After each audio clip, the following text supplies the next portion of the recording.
আসসালামু আলাইকুম রহমতুল্লাহি ওবরকাতুহ।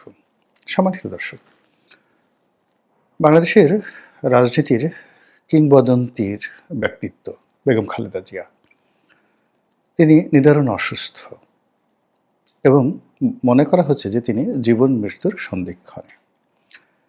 এই সময়টিতে যা হয়, বাঙালির আবেগ খুব মারাত্মক আকার ধারণ করে।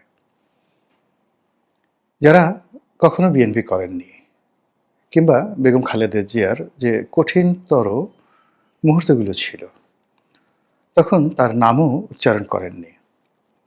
তার বাড়ির সামনে যখন বালির ট্রাক দেওয়া হয়েছিল, তিনি একা একা যখন তার কাজের মেয়ে রহিমাকে নিয়ে তিনি বিতণ্ডা করছিলেন পুলিশের সঙ্গে, ঠিক সেই সময়টিতেও যে সকল লোক সেই গুলশানের ধারের কাছে যাওয়া তো দূরের কথা, ওখানে যাওয়ার কথা কল্পনাও করতে পারেননি, সে সকল মানুষ এখন জিয়া পরিবার, বেগম জিয়া, তারেক জিয়া, তাদেরকে নিয়ে তাদের যে দরদ, আকুতি এবং যে সকল আপত্তিকর কথাবার্তা তারা বলার চেষ্টা করছেন, মানে এগুলো দেখলে অঙ্গ জ্বলে যায়, না সহ্য করা যায়, না চুপ থাকা যায়। বাস্তবতা হলো যে একটি রাজনৈতিক পরিবার, তাদের জন্ম, মৃত্যু, তাদের কর্মকাণ্ড, প্রেম, ভালোবাসা, বিয়ে, শাদী সব কিছুর সঙ্গেই রাষ্ট্র, রাজনীতি এবং রাজনীতির গতি প্রকৃতি নির্ভর করে। রাজনীতিতে যারা খুব আবেগ দেখানোর চেষ্টা করেছেন, তারা সবাই মরেছেন। বাংলাদেশে গত 14 মাসে যা কিছু হয়েছে, আমি বেশ কয়েকবার যেটা বলার চেষ্টা করেছি সেটা হলো, যদি জনাব তারেক রহমান সাহেব 2024 সনের আগস্ট মাসের 5 তারিখ থেকে আগস্ট মাসের 8 তারিখ এই 3 দিনের মধ্যে আসতেন, তাহলে সমস্ত বাংলাদেশ তার নিয়ন্ত্রণে থাকত এবং তিনি যাকে ইচ্ছা তাকে প্রধান উপদেষ্টা বানাতে পারতেন এবং তিনি 2024 সনের নির্বাচনে তিনি প্রধানমন্ত্রী হতে পারতেন এবং তার কথা মতে 2024 সনে নির্বাচন হতো। 2 নম্বর হলো যে তিনি যদি বাংলাদেশে আসতে চাইতেন, তাহলে 2024 সনের আগস্ট মাসের 5 তারিখ থেকে 15 তারিখ পর্যন্ত, 15 আগস্ট পর্যন্ত 32 নম্বর বাড়ি ভাঙার আগ পর্যন্ত পুরো পরিবেশ পরিস্থিতি তার নিয়ন্ত্রণে ছিল। বাংলাদেশ তার জন্য নিরাপদ ছিল এবং তিনি ওই সময়টিতে আসলে অনেক কিছুই ঘটতো না এই বাংলাদেশে। তিনি সেই সময় আসেননি, আসতে পারেননি, আসার জন্য তাকে বলা হয়নি, হোয়াট এভার মেবি। কিন্তু সেই 15 আগস্টের পর থেকে এতগুলো ঘটনা ঘটে গেছে এবং সম্মুখ সারিতে এমন সব বিষয়গুলো নিয়ে আনা হয়েছে যেগুলো আকাশে বাতাসে ভেসে বেড়াচ্ছে।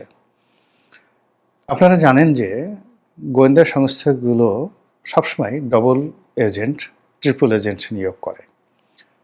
যেমন ধরুন, একজন ব্যক্তিকে তারা নিয়োগ করলো যে তাদের টাকা খেয়ে জামাতের হয়ে কাজ করছে, আবার জামাতের হয়ে কাজ করতে গিয়ে সে বিএনপির কাছে যাচ্ছে, এমনকি তারেক রহমান সাহেবের সাথে কথা বলছে, আবার জামাত কি বলল তারপরে সেই কথা বিএনপিকে বলে দিচ্ছে, বিএনপি কি কথা বললো সেই কথা জামাতকে বলে দিচ্ছে, আর বিএনপি জামাত যে কথা বললো সেগুলো গোয়েন্দা সংস্থাকে বলে দিয়েছে। বাংলাদেশ এরকম শত শত লোক রাজনৈতিক অঙ্গনে, যাদেরকে বলা হয় পলিটিক্যাল প্রস্টিটিউট। শুধুমাত্র টাকার জন্য তারা চিৎকার করে, টাকার জন্য নাচে, টাকার জন্য মার খায়, টাকার জন্য জেলে যায় এবং যারা তাদেরকে জেলে নেয় আবার তাদেরকেই তারা জেল থেকে বের করে। এই যে রাজনীতির নাটক হয়, এই নাটকের অনেকগুলো কুশীলব, পলিটিক্যাল প্রস্টিটিউট সামহাও সেই জুলাই আগস্টে বিপ্লবের সময় বিএনপির শীর্ষস্থানীয় অনেক নেতাদের সঙ্গে তাদের বৈঠক, গোপন কথা এবং সে সকল কথাবার্তার দলিল সব কিছু এখন বিএনপির অনেক নেতার জন্য বুমেরাং হয়ে পড়েছে। যেভাবে পুলিশ হত্যার কথা বলা হচ্ছে, যেভাবে বিভিন্ন সরকারি স্থাপনায় আগুন লাগানোর কথা বলা হচ্ছে। একসময় বলা হতো এটা বিপ্লবীরা করেছে, একসময় বলা হতো এটা আওয়ামী লীগ করেছে, আর এখন বলা হচ্ছে এগুলো আসলে করানো হয়েছে। কারা কারা করিয়েছে এটা নিয়ে প্রথমে একেবারে না বুঝেই অনেকে বলেছেন আমরা করেছি, অনেকে বলেছেন ওরা করেছেন, অনেকে বলেছেন অমুক করিয়েছেন, অমুকে টাকা দিয়েছেন। এই যে এভিডেন্সগুলো, এই এভিডেন্সগুলো দিয়ে আপনার যে কোনো মানুষকে ফাঁসিতে চড়ানো সম্ভব। 1 মিনিট লাগবে, জাস্ট 1 মিনিট। এই যে মিস্টেকগুলো হয়ে গেছে, এই যে পলিটিক্যাল ব্লান্ডারগুলো হয়েছে, এই ব্লান্ডারের মধ্যে এখন যারা এই রাজনৈতিক অঙ্গনে আছেন, বিএনপি, আওয়ামী লীগ, জামাত, তাদের যারা শীর্ষ নেতৃবৃন্দ রয়েছেন, এনসিপি, আগামী দিনে প্রায় সবাই রাষ্ট্রশক্তির কাছে মহরুম। এই রাষ্ট্রশক্তি যদি মনে করে, রাষ্ট্রের জুডিশিয়ারি, রাষ্ট্রের ব্যুরোক্রেসি, মিলিটারি ব্যুরোক্রেসি, এগুলো যদি মনে করেন যে কাউকে ফাঁসাবেন, প্রায় সবাইকে ফাঁসানোর জন্য পর্যাপ্ত দলিল, দস্তাবেজ, চাক্ষুষ সাক্ষী তারা এই পলিটিক্যাল প্রস্টিটিউটদের মাধ্যমে সেগুলো তৈরি করে রেখেছেন। এর সাথে আমি আর প্রকাশ্যে কিছু কিছু বলতে পারবো না। তো সেক্ষেত্রে যেটি হচ্ছে, সেক্ষেত্রে পর্দার আড়ালে যে -2 গেম চলছে, খেলা চলছে, এটা নিয়ে আমরা গত সেই 14 মাস ধরে বলে আসছি প্রকাশ্যে। আর আওয়ামী লীগ জমানাতেও আমি ব্যক্তিগতভাবে 2014 সন থেকে বলে আসছি, সেই বিনা প্রতিদ্বন্দ্বিতা নির্বাচনের পর থেকে, যে আওয়ামী লীগের এই করুণ পরিণতি হচ্ছে। আবার এখন আওয়ামী লীগের অনেক মানুষকে আমি খুব উদ্বেলিত দেখি, আশান্বিত দেখি। আজ আপা আসবেন, কাল রাষ্ট্র ক্ষমতা দখল করবেন, পরশুদিন এটা করবেন, ওটা করবেন। আমার কাছে মনে হচ্ছে না পৃথিবী এত সহজ নয়। বিএনপি তারেক রহমান সাহেব আজ আসবেন, নভেম্বরের প্রথম সপ্তাহে আসবেন, মানে গত 14 মাস ধরে বিএনপির যে সকল নেতা বলে আসছেন তারেক রহমান সাহেব আসবেন আসবেন আসবেন, যে সকল নেতা বলে আসছেন তারেক রহমানের জন্য বাড়ি ভাড়া করা হচ্ছে, যে সমস্ত বিএনপি পন্থী লোকজন প্রকাশ করে আসছেন এই যে 1 নম্বর বাড়ি ধোয়া মোছা হচ্ছে, এটা তারেক রহমান সাহেবের জন্য। তারা বিএনপিকে, বেগম জিয়া রাজনীতিকে, তারেক রহমান সাহেবকে যে বিপদের মধ্যে ফেলেছেন, সেই বিপদ এখন রাহুগ্রাস হয়ে পুরো বিএনপিকে এই দুর্বিষহ সময়, অসহনীয় সময়, যখন বেগম জিয়া জীবন মৃত্যুর সন্ধিক্ষণে, তখন তাকে এমন একটা প্রশ্নের মুখে ফেলে দিয়েছে, তাকে স্পষ্টতভাবে দেশে আসার ব্যাপারে কথা বলতে হচ্ছে। কিন্তু তিনি যদি ওই সময়টাতে আসতেন, অর্থাৎ 2024 সনের আগস্ট মাসের 8 তারিখের মধ্যে আসতেন, সব নিয়ন্ত্রণে তার হাতে রাখত, যদি 15 তারিখের আগ পর্যন্ত আসতেন, অনেক কিছু তিনি নিয়ন্ত্রণ করতে পারতেন। তো সেই জায়গাগুলো তো হয়নি। সেক্ষেত্রে তাকে যদি আসতে হয় বাংলাদেশে, রাষ্ট্রীয় প্রোটেকশন লাগবে। আর রাষ্ট্রীয় প্রোটেকশন তিনি তখনই পাবেন যখন তিনি বা তার দল এদেশে রাষ্ট্র ক্ষমতায় অধিষ্ঠিত হবে। তার আগ পর্যন্ত তিনি বা বিএনপির যে সকল শীর্ষ নেতারা এখন রয়েছেন এই বাংলাদেশে, ইনক্লুডিং সালাউদ্দিন সাহেব, মির্জা ফখরুল সাহেব, তারা অতীতের যে কোনো সময়ের চাইতে আরও বিপত্তির মধ্যে আছেন। এটা হয়ে গেছে গত 14 মাসে। এবং বিএনপিটা যত বিপদ আছে তার সাথে আরও বেশি বিপদে আছে জামাত। এর কারণ হলো জামাতের সাথে ভারতের, আমেরিকার, পশ্চিমা শক্তির যে বৈরিতা রয়েছে, যে সন্দেহ রয়েছে, অবিশ্বাস রয়েছে, এটা কেবল তুরস্ক এবং পাকিস্তানকে দিয়ে জামাত দূর করতে পারে নাই, পারবে না। আর এই প্রথমভাবে সামাজিক সন্ত্রাস যেটিকে বলা হয়, সোশ্যাল টেরোরিজম, এই সোশ্যাল টেরোরিজমে এই প্রথম একদিকে জামাত, অন্যদিকে পুরো বাংলাদেশ। এটা বা এরকম দুর্ভাগ্য জামাতের জীবনে কখনো ঘটেনি। তারা কখনো যদি বিএনপির বিপক্ষে গেছে, আওয়ামী লীগ ভারসাম্য রক্ষা করেছে, আওয়ামী লীগের বিপক্ষে গিয়েছে, বিএনপি ভারসাম্য রক্ষা করেছে। কিন্তু এইবার প্রথম জামাত এককভাবে নিজের পায়ে যেভাবে দাঁড়িয়ে আছে, তাতে সারা বাংলাদেশকে তারা পিছনে ঠেলে দিয়েছে। ফলে যখনই কোনো অ্যানার্কি, বিপদ, বিপত্তি, রাগ, ক্রোধ, ঘৃণা, জিঘাংসা এগুলোকে আমরা মানে যেটাকে অনেকটা সিভিল ওয়ার না বললেও সামাজিক বিশৃঙ্খলা বলতে পারেন, সেরকম একটা অবস্থায় পড়ব। প্রথম আঘাতটা আসবে জামাতের উপর, তছনছ হয়ে যাবে। এই কারণ হলো জামাত সবচেয়ে বড় মিনারটি তৈরি করেছে, বট বৃক্ষটি তৈরি করেছে, কিন্তু তার শিকড় বিএনপি বা আওয়ামী লীগের মতো নয়। কিন্তু গত 14 মাসে তারা একেবারে বিরাট একটা কুতুব মিনার তৈরি করে বসে আছে। দ্বিতীয় সমস্যাটা হবে বিএনপির সব দিক থেকে।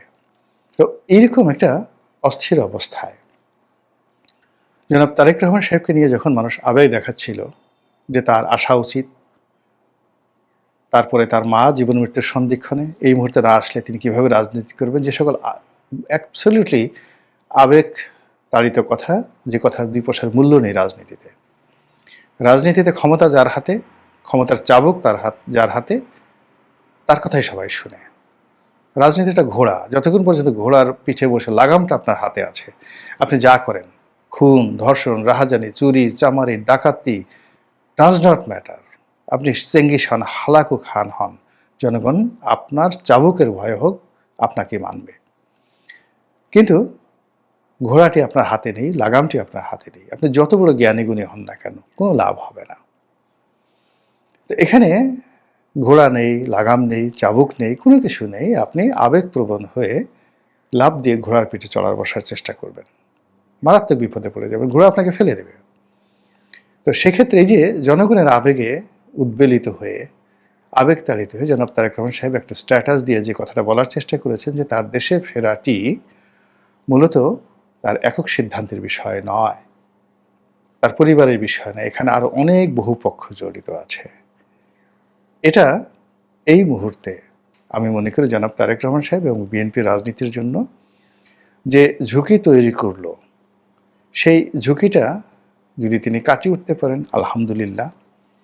যদি তিনি কাটিয়ে উঠতে না পারেন তাহলে তিনি তো আসবেন না। কিন্তু এই যে তিনি যে কজন প্রার্থীকে ঘোষণা করেছেন মনোনয়ন নিয়ে, যারা নির্বাচনী এলাকায় আছেন, বিএনপির রাজনীতি করার জন্য যে সকল লোক মাঠে ময়দানে গত 14 মাসে বিএনপির পক্ষ হয়ে জামাতের সঙ্গে, এনসিপির সঙ্গে, আওয়ামী লীগের সঙ্গে প্রবল শত্রুতা করছে, এবং যাদের মাথার উপরে মানে চাঁদাবাজি, দখল, লুটতরাজ, মারামারি, কাটাকাটি, এরকম অসংখ্য ক্রিমিনাল কেসের যে প্রেক্ষাপট, অজানা শক্তি, তৃতীয় শক্তি, চতুর্থ শক্তি, যারা দূর থেকে একেবারে বলতে গেলে তাদের আমল নামা লিখে রেখেছে, ফলে তাদেরকে জাস্ট ক্যাচ করবে, ধরবে, মানে কপ করে ধরবে, এটা 5 মিনিট সময় লাগবে না।